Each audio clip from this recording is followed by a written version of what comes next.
J'ai demandé à mon majordome, « Jeeves, peux-tu m'amener du soda ?» Il ne s'appelait pas vraiment Jeeves, je l'appelais comme ça pour m'amuser. Il a répondu, « Bien, monsieur. » J'ai ajouté, « Fais-moi un sandwich aussi pendant que tu y es. » Il a hoché la tête, puis il est parti.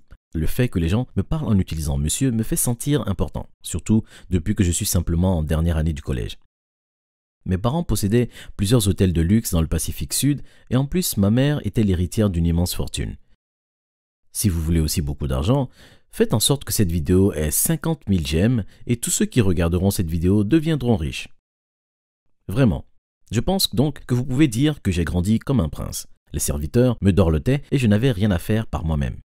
Ma chambre avait la taille de la maison d'une famille modeste et je n'exagère pas. Il y avait tout ce que vous pouvez imaginer. J'avais mes propres bornes d'arcade, 2 télés, une machine à barbe à papa, un cours de basket, un jacuzzi et une partie que j'aimais appeler le zoo. Ce n'était pas vraiment un zoo bien entendu, mais c'était là où je gardais les animaux exotiques. Un singe écureuil, un python royal, un dragon de Komodo et un caniche que j'appelais Franck. Mais à part ça, j'étais un enfant tout à fait normal. J'aimais les jeux vidéo, sortir avec mes autres amis riches et faire du sport, surtout du football américain.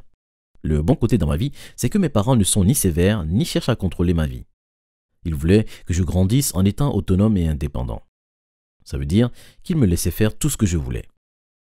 Je sortais donc avec mes amis et je faisais tout ce que je voulais faire. Un samedi après-midi, après l'entraînement de football américain, j'étais en train de me promener en ville avec mon ami Andy. On avait très faim après un entraînement difficile. On a donc décidé de s'arrêter devant un 7-Eleven pour prendre quelque chose à grignoter. En sortant du bâtiment, avec une boisson de la taille de ma tête, un vieil homme a heurté mon épaule et la moitié de ma boisson s'est renversée sur le trottoir. J'ai dit furieux, « Hé, regarde où tu vas !»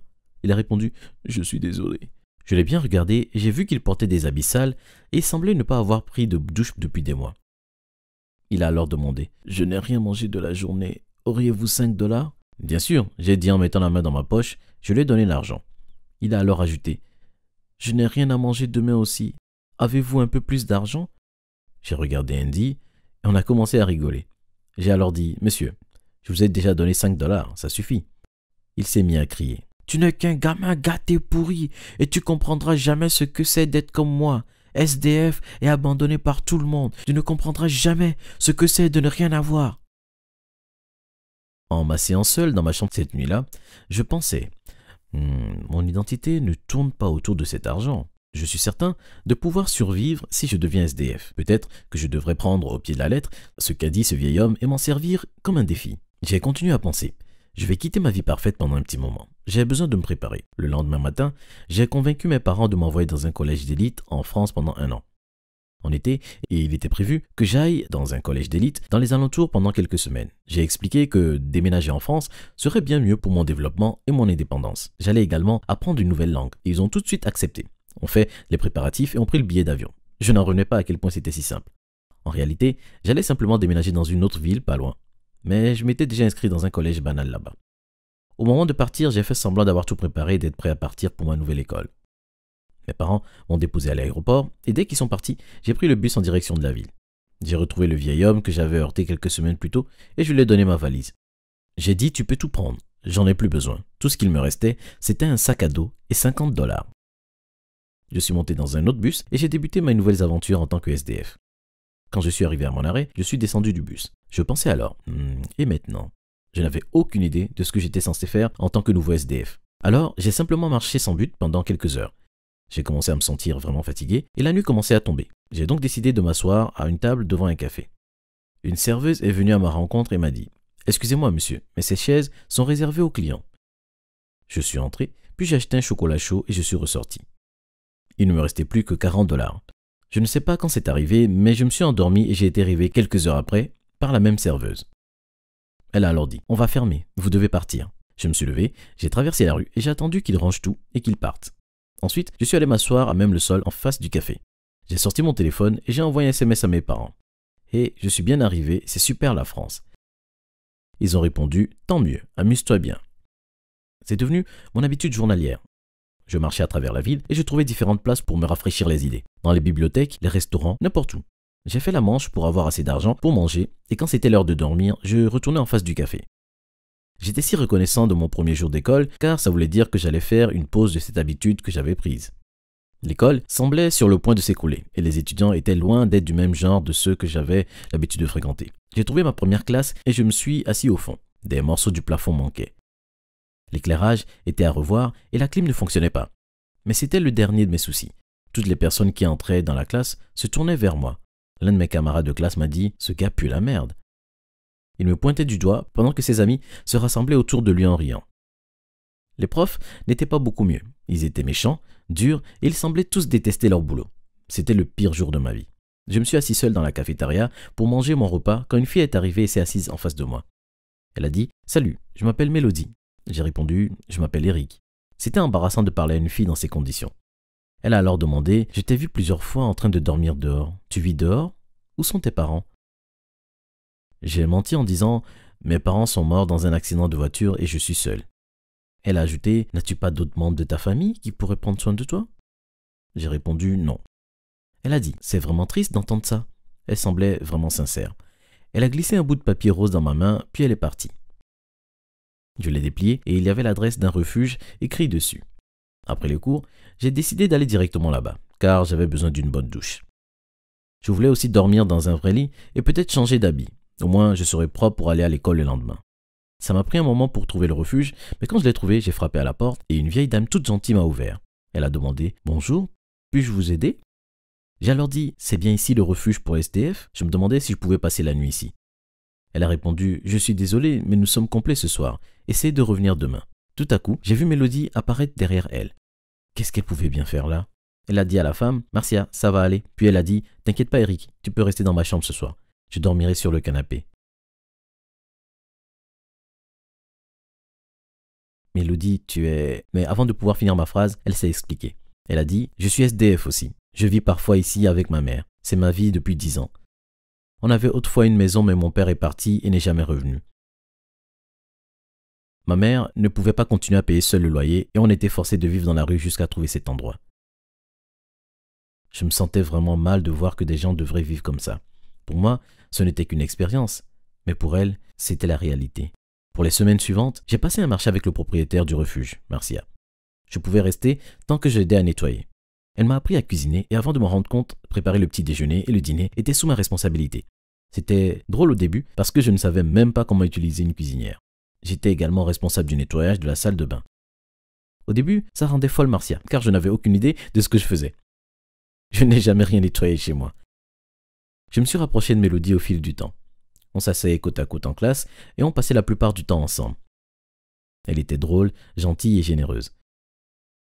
Elle avait un grand cœur et avant de le voir, je suis tombé amoureux. Quand je lui ai dit mes sentiments, elle m'a dit ressentir la même chose. Et c'était le début de ma première relation. Mais la réalité planait au-dessus de ma tête. Bientôt, mon expérience d'1 an allait se terminer et je devais lui dire la vérité. Elle était tombée amoureuse de moi pour autre chose que ce que j'étais vraiment. Mes problèmes ont augmenté quand Marcia s'est assise à côté de moi un soir en disant qu'elle avait quelque chose d'important à me dire. Elle a alors dit « Eric, je suis contente que tu sois venu vivre dans ce refuge et que j'ai pu t'aider. Tu continues de devenir un jeune homme remarquable et je suis fier de toi. Mais je suis toujours triste de voir que tu n'as pas de vraie famille. Et bien sûr, je me demandais comment tu te sentirais si je devenais ta mère adoptive. » Je suis resté sans voix. Elle a ajouté « Je veux dire, je sais bien que je ne pourrai jamais remplacer ta mère biologique, mais je n'aime pas penser que tu aies à vivre cette vie tout seul. Je veux juste que tu saches que je serai toujours là pour toi, quoi qu'il arrive. » J'ai alors décidé de tout lui dire. J'ai tenu ses mains et je l'ai remerciée pour avoir été si gentille et si accueillante. Puis je lui ai tout dit. Qui j'étais vraiment, d'où je venais, le fait que j'avais des millions et que ce n'était qu'une expérience pour moi. J'étais si absorbé dans mon histoire que je n'avais pas réalisé que Mélodie était debout juste derrière nous. Quand je m'en suis aperçu, c'était déjà trop tard. Elle s'est précipitée dans sa chambre à l'étage et je l'ai suivie en courant. Je lui ai dit « Mélodie, écoute-moi, je suis désolé. » Elle m'a répondu « Je ne peux pas croire que tu m'aies menti. Tout ce que je savais sur toi était faux. » J'ai alors dit, en lui tenant la main et en la regardant droit dans les yeux. « La vérité, ce sont mes sentiments pour toi. Je ne m'attendais pas à venir ici, à te rencontrer et à finir comme ça. Mais tout ce que je sais, c'est que je tiens énormément à toi et que je ne voudrais jamais être loin de toi. Même si ça voulait dire rester ici toute ma vie. Je n'ai pas autant besoin de ces millions que j'ai besoin de toi. » Mélodie m'a finalement pardonné. Mon prochain obstacle était de dire la vérité à mes parents. Ils étaient surpris de me voir rentrer sans prévenir avec Mélodie et sa mère à mes côtés. Je leur ai expliqué la nature de mon expérience et ils étaient fiers de moi. Mes parents ont acheté une maison pour Mélodie et sa mère, proche de la nôtre, et ont décidé de financer l'éducation de Mélodie. Elle n'aura pas à aller de nouveau dans cette horrible école. Les week-ends, on allait toujours faire du bénévolat dans le refuge pour SDF. Mes parents ont également versé beaucoup d'argent, ce qui a aidé le refuge à s'agrandir et à héberger davantage de personnes. Faire semblant d'être SDF m'a appris que nous avons tous besoin les uns des autres pour survivre dans ce monde et que si on a la possibilité d'aider les autres, il faut le faire.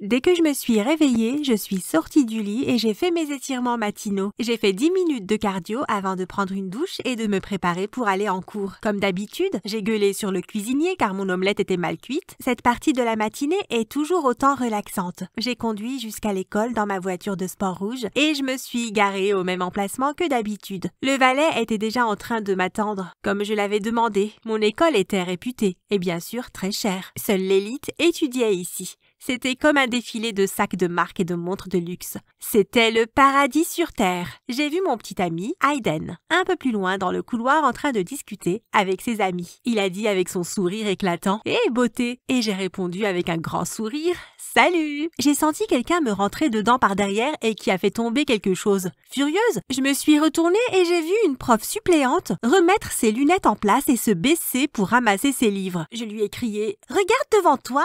et j'ai donné un coup de pied dans un tas de ses livres. J'ai attrapé le bras de Hayden, j'ai trouvé une classe vide, je l'ai poussé et j'ai refermé la porte derrière nous. Il a dit « On n'a rien à faire ici. » Vraiment, qu'est-ce qu'on va faire? Je me suis assise sur le bureau du prof et j'ai croisé les jambes. J'ai également défait un peu le nœud de mon uniforme. Nos uniformes étaient mignons mais pas confortables. J'ai alors dit en draguant Hayden. Sophia, je lui ai alors dit avec un grand sourire qui pouvait difficilement retenir ma joie. On va où pour notre anniversaire? C'était notre 5e année ensemble. On sortait ensemble depuis tout petit. Nos familles étaient très proches depuis qu'on était à la maternelle. Ma mère m'a même dit que la mère de Hayden lui avait trouvé des bagues de fiançailles. Il alors demandé sous le ton de la plaisanterie. Tu sais à quel point c'est difficile de planifier quelque chose de mieux que ce que tu penses dans ta tête? Bien sûr. Pourquoi crois-tu que j'étais si déçue la dernière fois que j'ai fait une fête pour mon anniversaire? Mais tu surpasse toujours mes espérances. Alors, où va-t-on aller cette année, mon lapin? Il a alors fait un clin d'œil et a dit « Tu verras bien ». J'étais sur le point de lui répondre, mais un prof nous a interrompus, donc on a dû sortir de la classe.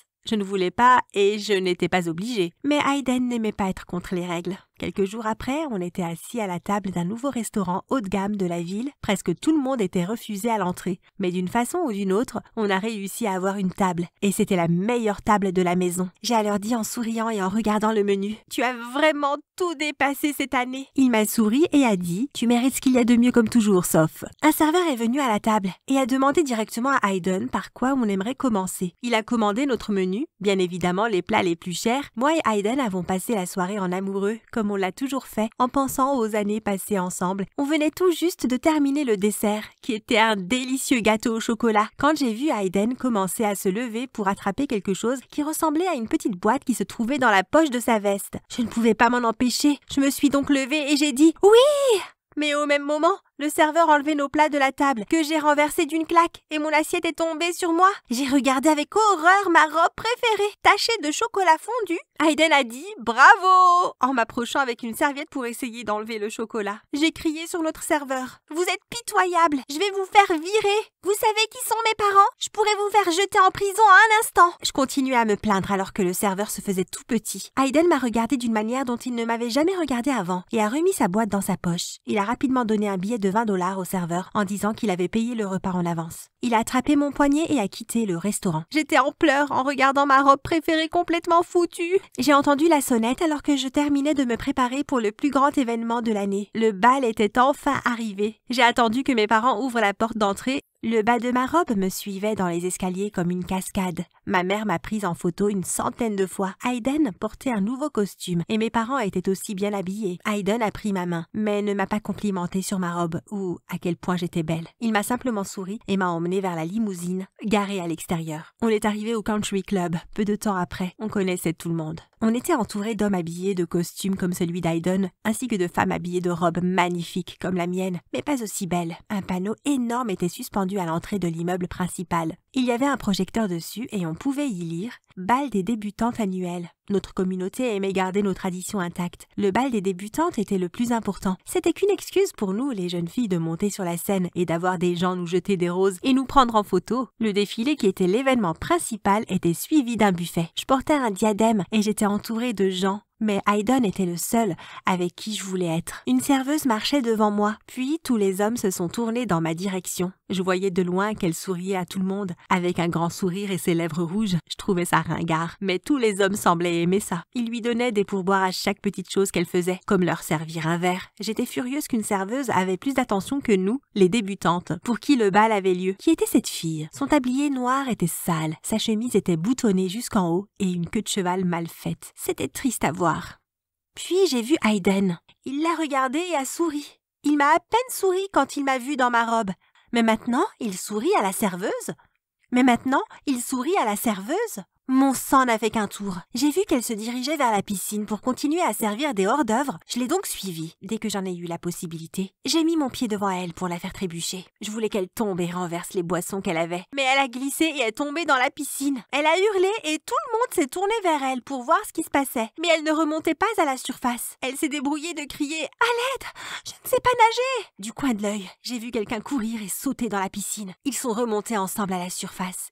Et j'ai vu que c'était Hayden qui avait sauté pour la sauver. Il l'a portée dans ses bras. Je voulais lui dire de la lâcher, mais je ne voulais pas avoir l'air d'une idiote. Je faisais de plus en plus la tête en voyant que mon petit ami portait une simple serveuse. Je ne pouvais plus le supporter. J'étais furieuse. Il devait être avec moi toute la nuit, mais au lieu de ça, il était ailleurs et maintenant, il se rapprochait de la serveuse. Je suis sortie furieuse vers la limousine et j'ai demandé au chauffeur de me ramener chez moi. Je faisais la tête et j'avais les bras croisés sur tout le chemin du retour. Plusieurs mois après le bal, je n'avais pas encore pardonné à Hayden de m'avoir laissé, mais il semblait également furieux envers moi. Il commençait subitement à me traiter différemment. Il a arrêté de m'offrir des fleurs et des sacs. Il a aussi arrêté de m'offrir mes chocolats préférés. À chaque fois qu'il m'invitait à sortir, c'était pour manger dans des restaurants bas de gamme. Jamais dans l'un où on avait l'habitude d'y aller. Il me donnait quelque chose de temps en temps, mais c'était toujours des trucs pas chers, comme un ours en peluche au lieu de ce qu'il me donnait d'habitude comme un collier ou un bracelet. J'essayais d'être contente à chaque fois qu'il me faisait un cadeau, mais je ne pouvais pas m'empêcher de froncer les sourcils, et en retour, il semblait déçu sur mon comportement. Je ne comprenais pas pourquoi il était devenu si radin. Il avait même commencé à s'habiller différemment. Il a changé ses chaussures haut de gamme par des baskets de pauvres, et il avait arrêté de porter des habits de marque, en privilégiant des habits classiques, comme un jeans et un t-shirt. J'ai tout essayé pour ramener l'étincelle dans notre relation, même un week-end à Paris, mais rien n'a marché. Il semblait indifférent quand il me regardait. Je ne savais pas si j'avais fait quelque chose de mal ou si c'était lui, mais je devais arranger ça. C'était mon futur mari. Tout le monde espérait qu'on se marie. J'ai finalement eu une idée pour ramener cette étincelle. Il avait besoin de me voir au meilleur de ma forme, comme le centre d'attention. Après une semaine à le supplier, mon père a finalement accepté de faire une fête pour mon anniversaire. Ça allait être parfait. J'ai acheté une magnifique robe à couper le souffle, assez pour rendre pathétique toutes les autres robes du bal des débutantes. Elle était grande, soyeuse, émalait comme un gant. Je ressemblais à une princesse. Le jour de la fête était finalement arrivé. Notre villa ressemblait à un château. C'était rempli de fleurs et de lumière et une odeur de dessert flottait dans l'air. Mon père avait posé un tapis rouge à chaque étage. Ça ressemblait vraiment à un château. Je me suis préparée à l'étage, là où je me suis glissée dans ma robe et que j'ai passé un collier de diamants que ma grand-mère m'avait offert. Alors que je regardais dans le miroir, j'ai senti qu'il était impossible pour Hayden de continuer à être froid et distant quand il me verrait dans cette magnifique robe, ressemblant à un ange comparé aux autres.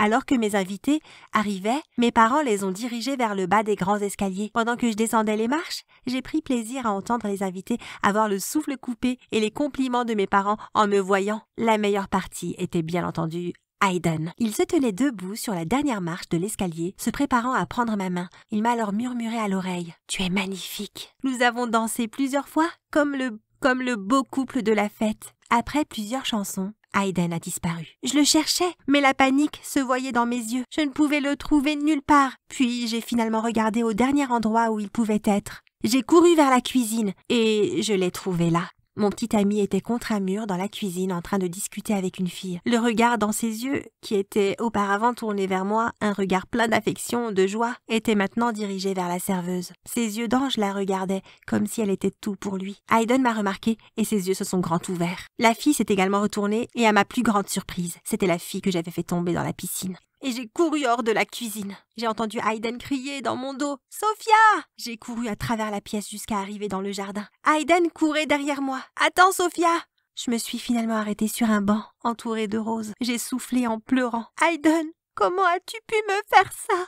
J'ai crié « C'est mon anniversaire et tu discutes avec une simple serveuse !» Il a alors dit froidement « Sophia, ne fais pas comme si tu ne l'avais pas vu venir. Qu'est-ce que j'aurais dû faire d'autre? Elle n'est pas qu'une simple serveuse. Elle a un nom. Elle s'appelle Natalia. Et c'est la fille la plus adorable que j'ai rencontrée. » J'ai répondu en pleurant. « C'est pour ça que tu ne m'achètes plus rien comme tu le faisais avant. Tu dépenses tout ton argent pour elle maintenant. » Il m'a alors dit « Oui, je dépense mon argent pour elle. Pour elle et pour beaucoup d'autres personnes. » Car elle m'a ouvert les yeux. Tu es habillée comme une princesse, en dépensant l'argent de ton père, et pour une fête qui ne durera pas plus d'une nuit, alors que les autres ont jusqu'à 3 boulots pour pouvoir garder leurs enfants à l'école. Pourquoi ça serait de ma faute? Ce n'est pas de ta faute, mais tu pourrais au moins faire preuve d'empathie. Tu peux aider les gens, comme je le fais. Je suis amoureux d'elle, car elle est l'opposé total de toi, Sophia. Il m'a regardé sans aucune émotion. Tout est fini entre nous. Ce sont les derniers mots qu'il m'a dit avant de disparaître de ma vie.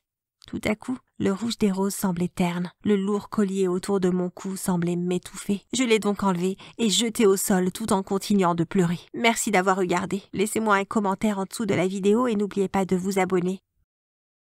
Ma famille ne me parle que si je leur envoie de l'argent. J'ai rêvé que je volais comme un aigle au-dessus des montagnes. Je me sens libre et puissant. Je ne m'étais jamais senti aussi bien. Jusqu'à ce que je sois réveillé par la sonnerie de mon téléphone. Quand j'ai ouvert les yeux, je me suis rendu compte combien j'avais mal. Tout était douloureux. J'avais mal à des endroits dont j'ignorais même l'existence. Le pire, c'était mes côtes. Quand je me suis baissé, j'ai vu que j'avais plusieurs messages de mon frère Paul et ma demi-sœur Suzanne. Je pouvais presque entendre leur voix dans ma tête en lisant. J'ai vu en premier celui de mon grand frère Paul. « Hé, petit enfoiré, n'oublie pas de transférer l'argent sur nos comptes avant 17 h aujourd'hui. Papa a presque pété un câble quand c'est arrivé à 17 h 15 le mois dernier. » Paul était le préféré et l'aîné. Mon père l'a emmené quand il a abandonné ma mère, et quand j'avais 4 ans et Paul en avait 8. Papa a dit que c'était parce qu'il était plus autonome. Puis j'ai lu le message de ma demi-sœur Suzanne. Papa voulait te faire savoir qu'il annulera la fête si tu es encore en retard. J'ai entendu son ton condescendant en lisant. Pour être honnête, elle parlait comme ça à tout le monde, sauf à papa. Cette fois où j'ai été en retard, quand j'ai été coincé dans le métro à cause d'un canard excessivement enthousiaste. C'est vrai, me suis-je dit en sortant lentement du lit et en me dirigeant vers la douche. En passant devant le miroir, j'ai remarqué à quel point j'étais amoché, mais je n'y ai pas accordé plus d'attention. L'eau chaude était incroyablement agréable. J'avais 11 ans quand ma mère est soudainement morte. Sans aucune autre famille, mon père et sa nouvelle femme ont dû m'accueillir. Ils m'ont donné une petite chambre au sous-sol, une liste de tâches ménagères dont je vais m'occuper. À part ça, je devais me débrouiller tout seul, avec mon frère et mes 3 demi-frères et sœurs. La plus grande Suzanne, Paul, le fils cadet, qui a environ 1 an de moins que moi, et Lina, la Benjamine, qui vient juste d'avoir 17 ans. Le fait que Suzanne a 1 an de plus que mon grand frère Rick ne m'a jamais échappé. J'ai trouvé un travail quand j'avais 14 ans et j'ai économisé jusqu'à ce que j'ai assez d'argent pour partir. Alors que je quittais leur maison pour la dernière fois, ils m'ont montré une facture. Ce n'était pas une blague. Ils voulaient que je les rembourse tout. Des arriérés de loyer que je leur devais, autant que mon père et ma belle-mère avaient passé à m'aider à faire mes devoirs, en passant par ce que je devais à mon frère et ma sœur pour m'avoir gardé quand mes parents étaient sortis, et ainsi de suite. Même les plus jeunes m'ont donné une facture pour toute l'attention qu'ils ne recevaient plus des parents depuis que j'avais emménagé. Ma belle-mère a été très claire quand je suis parti. Je n'oublierai jamais son message. Si je ne rembourse pas ce que je dois jusqu'au dernier centime, ils vont tous me tourner le dos pour de bon. Après m'être habillé, alors que j'étais prêt à partir au travail, j'ai entendu qu'on frappait à la porte de mon appartement. « Wow, Wyatt, tu as une mauvaise mine !» Je me demande de quoi a l'air l'autre type. Ces mots venaient de mon voisin, collègue et dernier adversaire de combat libre en date, Henri. Je n'ai pas pu m'empêcher de ricaner car son visage était presque aussi amoché que le mien, alors qu'il me tendait un café. Il avait quelques années de plus que moi et était ce qui se rapprochait le plus d'un véritable frère pour moi. Il m'a pris sous son aile, en quelque sorte, peu de temps après que j'ai commencé à vivre dans la boîte qu'il y a quelques années. Parce que ça ne paye pas aussi bien que le voudrait ma famille, j'ai commencé le combat libre en catégorie amateur. En nous dirigeant vers la station de métro, Henri m'a expliqué « Mec, tu dois apprendre à protéger ton corps. Protège ton corps. Protège le corps, ne pense pas à l'attaque, prends le risque pour gagner. » Mon esprit a divagué vers le combat d'hier soir et la sensation de son tibia entrant en collision avec mes côtes dans un coup de pied dévastateur. J'ai un peu crié au moment de l'impact avant de tomber au sol. « T'inquiète, mon pote, je ne dirai à personne que tu as hurlé comme une petite fille avant de mordre la poussière. Promis, l'entendais-je dire dans mes pensées. C'était un cri de guerre, pas un hurlement. Je suis désolé si je t'ai fait peur, ai-je rétorqué. Ne t'inquiète pas, a-t-il dit. Je n'en parlerai à personne au bureau. Il envoyait des messages en disant ça et je suis sûr qu'il le racontait à tout le monde. Pendant le trajet en métro, je lui ai parlé de ma situation familiale, y compris la nouvelle d'aujourd'hui. Il me menace de ne pas m'inviter à ma propre fête d'anniversaire. Ils veulent que je leur donne de l'argent qu'ils ne vont certainement pas dépenser pour moi. Le pire, c'est que j'étais proche de mon grand frère et de ma sœur au début. Mais quand j'ai oublié un versement plus tôt, ils se sont retournés contre moi. Je n'arrive presque pas à croire les mots qui sortaient de ma bouche. Il écoutait patiemment entre les arrêts de métro. Avec son franc-parler habituel, il m'a donné de sages conseils. Qu'ils aillent au diable, ils ont l'air d'être des crétins. Utilise l'argent pour toi pour une fois, mec. Ils étaient ma seule famille, je ne pouvais pas simplement partir même si je ne les aimais plus. J'avais tellement mal que le trajet d'1 heure pour aller au travail paraissait 2 fois plus long. Si Henri avait presque aussi mal que moi, il ne laissait rien paraître. Nous sommes arrivés au bureau pile à l'heure.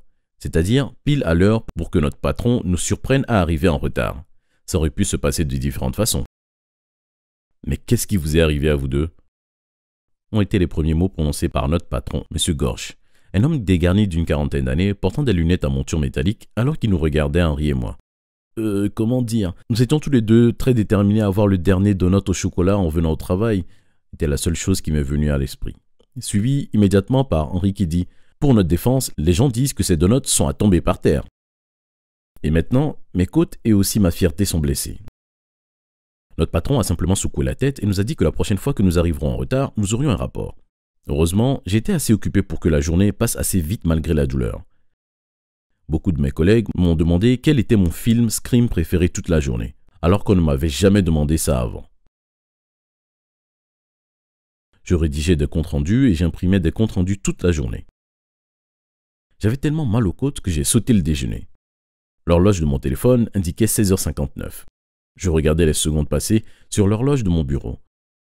Mais je n'attendais pas la fin de ma journée de travail, ceci dit. Je voulais m'assurer que tout l'argent soit transféré exactement 1 seconde avant 17h. Ma façon silencieuse de dire victorieusement « Allez vous faire voir ». En quelques secondes, j'ai reçu un message de Lina avec une photo d'un gâteau au chocolat. Le message disait « J'espère te voir bientôt ». J'ai levé les yeux au ciel avant de me diriger vers la porte du bureau où Henri m'attendait déjà. À ce moment, un collègue m'a donné une tape dans le dos et a dit « Attention au cri de guerre » en passant devant moi. J'ai marqué un temps d'arrêt, puis me suis remis en route. Henri, est-ce que tu as parlé à quelqu'un du bureau de mon cri de guerre? Tu veux dire ton hurlement? Non, personne, pas du tout, a-t-il répondu. Comme par hasard, la magnifique Brenda, la fille de mes rêves qui travaille dans notre bureau, est passée à côté de nous et a dit « Bonsoir, Henri. À toi aussi, Wyatt. Ne fais pas trop crier les filles. » Je me suis retourné vers Henri. « Tu disais, Henri? »« Ah, tu voulais parler de notre bureau, a-t-il répondu. « Notre bureau, oui, ai-je rétorqué. »« Alors, tout le monde, oui. Je l'ai dit à tout le monde. Je crois que certaines personnes au second et au 3e étage sont aussi au courant. Tu dois protéger ton corps, mec. La prochaine fois, ça n'arrivera pas, m'a-t-il dit alors que nous descendions la rue animée vers la station de métro. Sérieusement, Wyatt, tes frappes s'améliorent, tes appuis sont solides. Ta principale faiblesse, c'est que tu oublies ta défense. Meilleure est ta défense, et plus tu as de chances de gagner, a dit Henri. La prochaine fois, je vais te battre, ai-je dit. Pour toute réponse, il m'a fait un rapide clin d'œil et a secoué la tête. Quand nous sommes arrivés à la station, nous avons pris différents métros. Après plusieurs bus et environ 1 heure de plus, j'étais enfin arrivé à la maison de famille, à la limite de la ville. C'était une jolie maison autrefois, qui avait connu des jours meilleurs. Elle n'était pas tant négligée qu'érodée par le temps et l'usage. Quand je suis arrivé, je n'ai vu que Lina et Rick, une seule part de gâteau et aucun cadeau. Lina était trop occupée à appeler son petit ami au Canada pour m'accorder plus qu'un simple « bonjour, bon anniversaire, au revoir » après m'avoir ouvert la porte. J'ai trouvé Rick dans le jardin, étendu sur une chaise longue avec un verre à la main. « Salut » lui ai-je lancé en arrivant dans le jardin. « Et voici la star du jour » m'a-t-il répondu en levant la tête. « Bienvenue à ta fête !» Il avait un rictus sur le visage que je voulais effacer d'un coup de poing. « Et quelle fête? Où est tout le monde? J'ai envoyé l'argent, attends. »« Oh, je sais, a-t-il répondu. Tu as juste raté tout le monde. » Il entendait par ça que ma belle-mère et mon père étaient partis en voyage aux Bahamas pour une semaine ce matin. Paul était chez sa petite amie et Suzanne, eh bien j'ai arrêté d'écouter quand il a parlé d'elle parce que j'en avais rien à faire de savoir où elle est, pour être honnête. Pendant une seconde, j'ai pensé partir. J'ai pensé mettre la pâtée à mon grand frère. Même si j'avais l'impression qu'un immeuble s'effondrait sur moi, j'étais presque sûr d'y arriver. Au lieu de ça, je me suis assis sur la chaise longue à côté de Rick et j'ai sorti une bière de sa glacière. Il a levé la tête et a dit « C'est 10 balles, frérot ». Je l'ai simplement fixé pendant un long moment avant qu'il ne cède finalement. « D'accord, mais seulement parce que c'est ton anniversaire. Tu n'auras que celle-là. Je dois les rationner jusqu'à ce que je fasse les courses demain. » J'ai ouvert ma bière et j'ai regardé le ciel. Nous sommes restés assis en silence 1 minute. Mon esprit a divagué. Soudain, Rick et moi nous affrontions sur le ring. Il a donné un coup de poing, mais a manqué ma tête. Puis un autre, sans succès. Il allait en tenter un troisième, mais je lui ai balancé mon poing dans le menton. Il a perdu l'équilibre et il y avait littéralement des étoiles qui flottaient autour de sa tête. Il a levé les bras pour se protéger le visage, mais je lui ai donné un gros coup de pied dans les côtes. Tout son corps a basculé sur l'impact. Ma rêverie a été interrompue par la voix d'Henry. « Allô Wyatt, le pleurnichard, ici la Terre. Je t'ai demandé combien de temps tu allais rester. » « Je ne sais pas. » Et j'ai dit, « Tu ne dois pas te lever tôt pour aller au travail ?» Il s'est moqué de moi. Il avait raison. Mon travail et mes blessures payaient son train de vie. J'ai pris une longue gorgée de bière. « Tu sais Rick, je n'ai jamais voulu que nous soyons ennemis. Tu es la seule vraie famille que j'ai. Je n'ai pas choisi la manière dont les choses ont tourné. Je regrette juste que nous ne soyons pas une véritable famille. » Sa réponse a été un renvoi très bruyant. J'ai posé ma bière et je suis allé à l'arrêt de bus, en pensant à mon retour à la maison qui allait prendre plusieurs heures. En attendant le bus, j'ai pris mon téléphone et j'ai envoyé un message à Henry. « Ça te dit ce long week-end à Vegas le mois prochain ?» Presque aussitôt, j'ai reçu sa réponse composée d'un seul mot. « Enfin !» Cette soi-disant famille minable ne mérite plus cet argent. Mais il ne connaissait pas le plan que j'avais en tête. J'ai pris mon téléphone et j'ai appelé ma banque. « Bonjour, j'aimerais signaler des fraudes sur mon compte. Ça concerne plusieurs actions. » « Bien sûr, monsieur. En tant que client Platinum, nous reverserons sur votre compte tout l'argent qui vous a été pris à cause d'une fraude. Mais c'est écrit ici que vous êtes boxeur en combat libre ?» « Oui, et je dis avec un grand sourire en pensant à la nouvelle vie que j'allais vivre. « Oui, et j'habite à Vegas. » Ça allait être génial. Salut, je m'appelle Alex et voici comment j'ai gagné 100 millions de dollars à 13 ans. Vous voyez, mes parents étaient très riches. Ils possédaient plusieurs entreprises prospères et gagnaient des millions chaque mois. Même s'ils avaient plus d'argent qu'il n'en fallait pour m'acheter tout ce que je voulais, ils ne dépensaient pas de sommes astronomiques pour répondre à mes demandes. Bien sûr, j'avais des vêtements neufs et je ne manquais de rien, mais ils ne me laissaient jamais rien acheter d'extravagant. Je comprends qu'ils voulaient m'apprendre la valeur de l'argent, mais ça m'ennuyait quand même beaucoup. Je réclamais toujours de beaux cadeaux et ils refusaient toujours sauf pour Noël et mon anniversaire. À l'école, j'étais toujours très populaire. Les autres enfants voulaient être avec moi et je m'amusais beaucoup en classe. J'avais de très bonnes notes et tous mes professeurs semblaient m'apprécier. Mes camarades de classe voulaient faire un tour avec moi dans la magnifique voiture que mon père m'avait achetée. J'étais très jeune, alors vous devez bien imaginer que je ne la conduisais pas. J'avais un chauffeur personnel pour me déplacer en toute sécurité. Maintenant, je me rends compte qu'il ne m'appréciait qu'à cause de l'argent de mon père, mais ça ne me préoccupait pas vraiment à l'époque. C'était agréable d'être si populaire et de toujours avoir des gens qui voulaient passer du temps avec moi. J'avais l'impression d'être important. Mais un jour, tout a changé. Je suis rentré à la maison après l'école et j'ai été surpris de voir que maman m'attendait déjà dans le salon. D'habitude, elle avait un emploi du temps chargé et je passais quelques heures avec ma nounou avant qu'elle ne rentre. Maman m'a regardé d'un air calme et j'ai tout de suite compris que quelque chose n'allait pas. Elle m'a serré fort dans ses bras et m'a dit que mon père était décédé plus tôt dans la journée. J'étais sous le choc. J'avais pris mon petit déjeuner avec papa ce matin et tout semblait normal. J'ai demandé à maman ce qui s'était passé. Elle m'a dit que c'était son cœur. Les médecins ne pouvaient rien faire. J'avais le cœur brisé. J'aimais mon père énormément et c'était un homme bien. Il ne méritait pas de partir si tôt. Je ne suis pas allé à l'école pendant une semaine, mais finalement, maman m'a convaincu que je devais continuer d'avancer. C'était dur, mais j'ai fait de mon mieux pour faire bonne figure. Environ 1 mois après la mort de mon père, on m'a parlé de son testament. Évidemment, maman recevait une part considérable, mais j'étais le principal héritier. Je ne comprenais pas vraiment ce que ça voulait dire, jusqu'à ce que l'avocat et ma mère m'expliquent les détails. Papa avait créé un fonds fiduciaire pour moi au cas où il décéderait. Ça incluait toutes ses propriétés, sauf notre résidence principale et une petite maison à la campagne qui revenait à ma mère. Mais il y avait tellement plus. Le yacht, l'avion privé et toute sa collection de pièces anciennes. Mais la plus grande surprise, c'était le compte en banque. Il y avait plus de 100 millions de dollars dessus. J'étais stupéfait et j'ai demandé à ma mère si c'était vrai. Elle m'a dit que oui et que je le méritais car j'étais son fils. J'ai demandé à maman ce qui allait lui arriver. Elle m'a pris dans ses bras et m'a remercié d'être si gentille. Elle m'a expliqué que je n'avais aucune raison de m'inquiéter. Elle était toujours l'actionnaire principal de toutes les entreprises de mon père et elle avait largement de quoi vivre confortablement pour le reste de sa vie. Papa ne l'aurait jamais laissé sans un sou. Je n'arrivais pas vraiment à me représenter ni la somme ni les propriétés dont je venais d'hériter seulement quelques jours après mes 13 ans. C'était horrible d'avoir perdu son père, mais j'étais maintenant multimillionnaire. Je n'ai pas eu tout l'argent d'un coup, bien sûr. Après tout, je n'avais que 13 ans. Je recevais 1 million de dollars par an et recevrais le reste quand j'aurais 18 ans. C'était tout de même une incroyable somme d'argent pour un adolescent et je me suis mis à le dépenser dans des futilités. Ma mère m'a conseillé de ne pas parler de mon héritage, mais j'étais si stupide que je ne l'ai pas écouté. Mes amis ont commencé à me demander de leur prêter de l'argent et puis encore, ma famille aussi. Pas maman évidemment, mais mes cousins et mes oncles. Ils n'étaient pas aussi riches et je voulais les aider. Ce dont je ne me suis pas rendu compte, c'est qu'ils profitaient de moi. Ce n'était pas comme s'ils avaient besoin d'argent en urgence. Ils demandaient sans cesse 50 000 dollars et quelques mois plus tard, ils me suppliaient de leur en donner plus. On aurait dit qu'ils me prenaient pour leur banque. Au début, j'étais trop jeune pour comprendre qu'on profitait de moi. Mais quand j'ai eu 16 ans, j'ai commencé à me rendre compte qu'il y avait quelque chose de louche dans toutes les histoires larmoyantes qu'ils me racontaient. Quand j'ai eu 17 ans et que je suis entré en terminale, j'ai enfin parlé à ma mère de tous les prêts et les cadeaux que j'avais faits au fil des ans. Elle était tellement en colère, elle a eu une discussion avec toute ma famille et leur a interdit de me demander à nouveau quoi que ce soit. Maman a commencé à me conseiller en matière d'investissement et a eu une longue discussion avec moi pour me dire de ne pas laisser les gens profiter de ma gentillesse. Ma mère et moi sommes plus proches que jamais maintenant et je suis très reconnaissant qu'elle prenne ma défense dès que j'ai besoin d'elle. Mais maintenant, j'aurai 18 ans dans quelques mois et je suis si nerveux.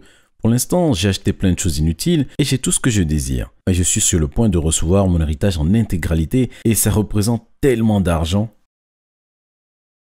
Je ne sais même pas ce que je suis censé faire de cette immense rentrée d'argent. Je pense faire un don d'une partie à des associations pour que des gens qui n'ont pas autant de chance puissent se remettre en selle. Mais que devrais-je faire ensuite? Acheter un appartement? Aller à l'université? Acheter une île? Investir? Honnêtement, je ne sais pas. J'ai besoin de conseils. Que feriez-vous avec l'argent? Dites-le moi en commentaire, s'il vous plaît. Merci d'avoir regardé cette vidéo. N'oubliez pas de vous abonner et de jeter un œil aux autres vidéos de la chaîne. On m'a toujours dit que j'étais plutôt intelligent. Je suppose que c'est parce que j'ai commencé à programmer très jeune. Mais je n'aime pas me vanter. De toute façon, je suis fasciné par la technologie depuis que je suis enfant. Mes parents m'ont inscrit à des cours de programmation et à des hackathons après que j'ai supplié et imploré pendant des semaines. Même s'ils n'étaient pas sûrs que je puisse en gagner un seul. Pas parce qu'ils ne croyaient pas en moi, mais voyons, la plupart des personnes qui s'inscrivaient à ces tournois étaient bien plus âgées que moi. Pourtant, je battais les compétiteurs et j'étonnais mes parents et les juges. J'ai adoré, c'était tellement amusant et j'ai tellement appris. Quand l'iPhone est apparu, j'en fus ébloui. Puis l'App Store est sorti et c'est là que tout a changé pour moi. J'ai commencé à réaliser que les gens étaient devenus tellement accros à ces petits jeux stupides et à quel point il était facile pour ceux-ci de devenir populaires. Je me suis donc demandé si je pouvais en créer un moi-même et en faire en sorte que les gens l'apprécient vraiment. Cela me semblait être une façon amusante de me mettre au défi et j'ai donc passé les 2 mois suivants à travailler sur une application tout seul. Mes meilleurs amis l'ont d'abord essayé et ils l'ont absolument adoré. Ils y jouaient pendant des heures et me demandaient même des conseils sur la façon d'avancer plus vite, ce que je faisais avec plaisir. Mais lorsque j'ai commencé à me demander comment la sortir, j'ai réalisé que mon plan posait un problème majeur et que c'était mon âge. Vous voyez, j'avais 12 ans à l'époque et je ne pouvais pas publier d'application sous mon propre nom, pas avant mes 18 ans. J'étais tellement déprimé au début. J'avais mis tant d'efforts et c'était un produit formidable, mais personne n'allait pouvoir en profiter. Personne, sauf mes amis. Mais je ne trouvais pas que c'était suffisant. J'en ai parlé à mes parents ce soir-là. J'avais le cœur brisé. Je leur ai expliqué combien j'avais travaillé dur sur ce produit et je leur ai demandé, je les ai même suppliés de me laisser le publier sous leur nom. Nous avons discuté de l'idée pendant un certain temps et je peux dire qu'ils étaient un peu hésitants au début. Mais finalement, mon père m'a adressé le même sourire qu'il m'avait adressé quand il avait accepté de me laisser entrer dans tous ces hackathons. Il m'a dit « D'accord fiston, si tu le veux tant que ça, on va essayer ». Et j'ai su tout de suite que j'aurais toujours le soutien de mes parents, quand bien même mes ambitions leur sembleraient étranges. Vous devez comprendre, j'étais à peine plus qu'un adolescent, et bien que j'ai toujours été précoce, j'étais encore un enfant à leurs yeux. Ils s'inquiétaient pour moi et ne voulaient pas m'exposer au monde trop tôt, ce que je saisissais très bien. Ils ont quand même soutenu mes rêves et nous avons publié l'application pensant que quelques personnes l'aimeraient et que ça serait un bon point de départ pour moi plus tard dans la vie. Eh ben, on n'avait jamais imaginé ce qui allait se passer ensuite. Mon jeu est devenu un succès du jour au lendemain. Il a presque immédiatement commencé à porter ses fruits. Je n'arrivais pas à y croire. L'argent affluait par milliers chaque jour. Chaque heure, de plus en plus de gens le téléchargeaient. Je ne m'étais jamais senti aussi heureux. Les critiques étaient si positives et mes parents rayonnaient de fierté. Mais le plus beau, c'est d'avoir pu donner de l'argent à mes parents. Vous voyez, je viens d'une famille de la classe ouvrière. Mes parents ont dû se battre pour m'acheter à peu près tout ce que nous possédions. Et pourtant, ils ont toujours essayé de m'offrir tout ce qu'il y avait de mieux. Ils ont payé mes cours extrascolaires pour m'encourager à continuer à apprendre et j'ai été très reconnaissant de tous leurs efforts. Je voulais leur rendre un peu de tout ce qu'ils m'avaient apporté dans ma vie et cela m'a semblé si gratifiant. Finalement, la chose la plus folle s'est produite. Une grande entreprise a contacté mon père, qui était censé être le créateur du jeu. Il m'a appelé dans le salon ce soir-là et m'a fait part de l'offre qui lui avait été faite. Je ne pouvais pas le croire. C'était plus d'argent que je n'aurais jamais imaginé. Plus d'1 million de dollars. Et je n'étais qu'un enfant de 12 ans. L'offre semblait trop belle pour être vraie. Mais mon père s'est assuré qu'il ne s'agissait pas d'une sorte d'escroquerie et nous avons donc découvert que l'entreprise était absolument légale. Bien sûr, nous avons accepté immédiatement. Et mon père m'a dit à quel point il était fier de moi et que nous allions économiser la plus grande partie pour mon avenir. Je pourrais aller dans l'université de mon choix et me trouver un appartement quand je serai assez grand pour vivre seul. Bien entendu, j'étais d'accord avec tout cela, mais je voulais aussi aider ma famille et j'ai finalement pu le faire. Avant même d'avoir 13 ans. Ma vie a absolument changé après cela. Et ce jeu est vraiment devenu ma rampe de lancement vers une vie meilleure et plus réussie. C'est arrivé bien avant qu'aucun d'entre nous ne l'ait imaginé.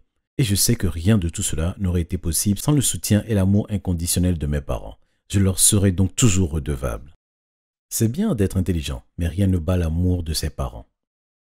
Si vous avez aimé mon histoire sur la façon dont je suis devenu millionnaire, n'oubliez pas d'appuyer sur ce bouton et de regarder les autres histoires sur la chaîne. Et abonnez-vous pour ne pas manquer la prochaine vidéo.